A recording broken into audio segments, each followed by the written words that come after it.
Estamos en el Museo de Arte Moderno de Santo Domingo. Hagamos un pequeño recorrido en el mundo de mi arte.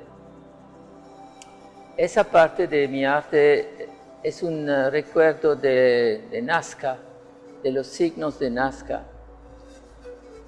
Para mí, el artista es un guardián de los signos, y los signos son huellas espirituales del pasado. A veces esas huellas se entienden, a veces no. A veces hemos perdido el significado. Entonces hay que hacer una búsqueda sobre esos signos. Y esa búsqueda termina siempre en el momento en que se encuentra una vibración, una armonía con la imaginación y la técnica de la actualidad. Porque la técnica de la actualidad permite resucitar las vibraciones de los signos. Para mí, un signo de Nazca en el desierto es algo sublime en sí, pero para que nos hable a nuestro mundo actual, se necesita que este signo pasa por el arte, porque nosotros tenemos la única interfaz entre lo metafísico pasado que no entendemos y la actualidad es el arte, la estética. Entonces yo puse esos signos en contextos diferentes, en un mundo virtual, tridimensional. Esculpí esos signos con programas 3D y lo puse en contextos diferentes. Ahora este signo del laberinto, que se llama el laberinto, tiene en realidad dos entradas.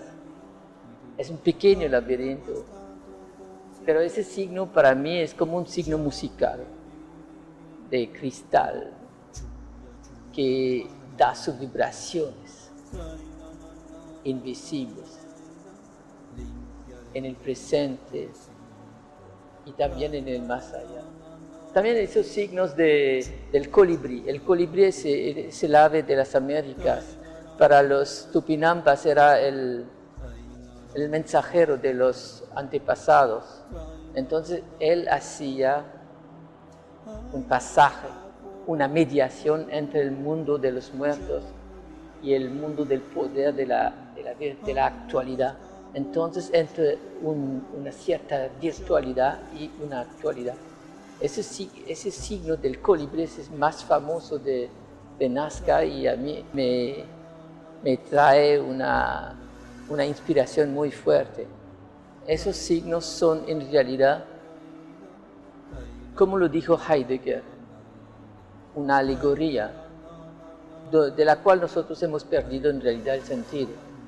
Pero el sentido es como una palabra racional, no es el concepto de sentido. Para evitar el concepto de sentido hablo de vibración. La vibración habla de algo espiritual y se comunica por la emoción. Y la emoción en el arte se hace por técnicas. Ese es el signo del pez. Los signos taínos tienen también un signo de pez, pero ese signo de pez me parece tan abstracto, tan actual, que lo puse en este contexto para darle esa configuración moderna, actual. La araña de cristal, todos esos signos son de cristal para mí, porque el arte es una cristalización que queda de nuestra vida de individuo, pero no solamente de vida de individuo. Para mí, el arte es un guardián de una civilización. La vida la recibimos nosotros de la espiritualidad cargada de una civilización que nos da el lenguaje, la expresión. Después nosotros podemos hablar de manera normal o de manera virtual, poética, inventando poemas, cambiando las vibraciones de los signos, pero usando siempre la misma energía de los signos del idioma de nuestra civilización que habla por espiritualidad. Eso también lo dijo Heidegger de otro modo. Ya todo eso es más o menos la inspiración de mi obra.